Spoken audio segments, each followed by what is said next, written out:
Hello everyone, good night with Shipra में आपका स्वागत है और मैं हूँ शिप्रा झा। हर रोज की तरह हाजिर हूँ आपके सामने एक छोटी सी कहानी लेकर। तो चलिए शुरुआत करते हैं। ब्रिटेन में एक ट्रेन अपने टाइम से चल रही थी। ट्रेन में ढेर सारे अंग्रेज बैठे हुए थे। उसी ट्रेन के एक डिब्बे में अंग्रेजों के साथ एक भारतीय भी बैठा हुआ था। डिब्बा अंग्रेजों से खचाखच भरा हुआ था। वे सभी उस भारतीय का मजाक उड़ा रहे थे। कोई कह रहा था कि देखो कौन नमूना ट्रेन में बैठ गया है, तो कोई उनकी वेशभूषा को लेकर उन्हें गवार कहकर हंस रहा था। कोई तो इतने गुस्से में था कि ट्रेन को कोसकर चिल्ला रहा था कि भारतीय को ट्रेन में चढ़ने क्यों दिया, इसे डिब्बे से उतारो। लेकिन उस धोती कुर्ता और काला कोट और सिर पर पगड़ी पहने शख्स पर इसका कोई प्रभाव नहीं पड़ रहा था। वो शांत गंभीर बैठा था, मानो किसी चीज में इतना व्यस्त हो कि उन्हें ये सब कुछ सुनाई ही ना दे रहा हो।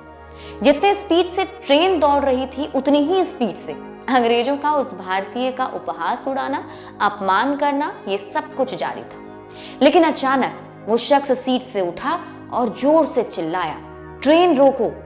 कोई कुछ समझ पाता कि उसके पहले ही उसने ट्रेन की जंजीर भी खींच दी। ट्रेन रुक गई।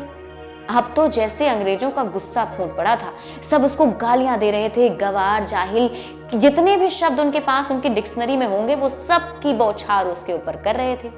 लेकिन वो शख्स गंभीर मुद्रा में शांत खड़ा था, मानो उस पर किसी बात का कोई असर ही ना हो रहा हो। उसकी चुप्पी अंग्रेजों का गुस्सा और भी ज्यादा बढ़ा रही थी। फिर ट्रेन का जो गार्ड था वो दौड़ा दौड़ा आया, कड़क आवाज में पूछा, किसने ट्रेन रोकी? कोई अंग्रेज कुछ बोलता कि उसके पहले उस शख्स ने बोला, मैंने रोकी श्रीमान। तो गार्ड ने बोला, पागल हो क्या?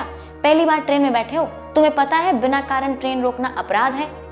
तो उस शख्स ने जवाब दिया, हाँ श्रीमान पता है, लेकिन मैं ट्रेन ना रोकता तो सैकड़ों लोगों की जान चली जाती।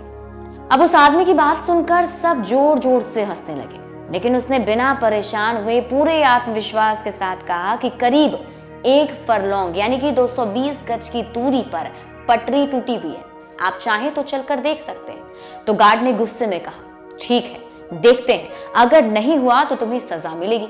अब गार्ड उस आदमी के साथ चल दिए। साथ में कुछ अंग्रेज भी जा रहे थे।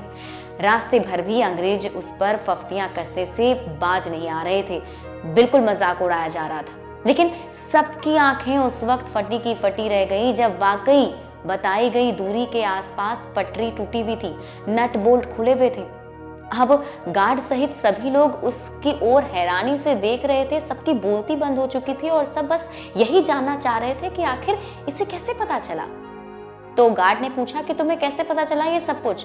तो उसने कहा, जब सभी लोग ट्रेन में अपने आप कार्य में व्यस्त थे, उस वक्त मेरा ध्यान ट्रेन की गति पर केंद्रित था। ट्रेन स्वाभाविक गति से चल रही थी, किंतु अचानक पटरी की कंपन से उसकी गति में परिवर्तन महसूस हुआ। ऐसा तब होता है जब कुछ दूरी पर पटरी टूटी हुई हो। इसलिए मैंने बिना वक्त बर्बाद किए ट्रेन रोकने के लिए जंजीर खींच दी। गार्ड और वहां खड़े अंग्रेज दंग रह गए। गार्ड ने पूछा, इतना बारीक तकनीक ज्ञान, आप कोई साधारण व्यक्ति नहीं लगते, अपना परिचय दीजिए। तो आदमी ने बड़े शालीनता से जवाब दिया, मैं इंजीनियर मोक्ष गुंडम विश्वेश्वरैया हूं।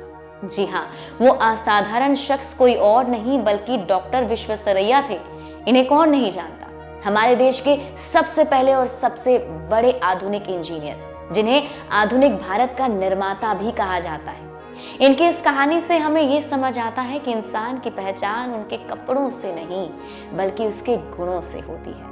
और भारतीय तो ऐसे भी धमाल मचाने में आगे रहते हैं। कैसी लगी आज की कहानी मुझे कमेंट करके जरूर बताइएगा। ज्यादा अपडेट के लिए आप जुड़े रहिए लाइव सिटीज के साथ। और अभी तक अगर आपने हमारे यूट्यूब चैनल को सब्सक्राइब नहीं किया है तो सब्सक्राइब कर लीजिए। ये वीडियो अगर आप फेसबुक पेज पर देख रहे हैं तो पेज को लाइक कीजिए। साथ ही साथ आप हमें ट्विटर पर फॉलो करना मत भूलिएगा। और हाँ, गुड नाइट विद शिप्रा के और भी स्टोरीज को सुनने के लिए आप लाइव सिटीज के यूट्यूब चैनल पर जा सकते हैं, वहां सर्च कर सकते हैं, आपको ढेर सारी स्टोरीज मिल जाएंगी। और जाते जाते शिप्रा की ओर से गुड नाइट विशेस।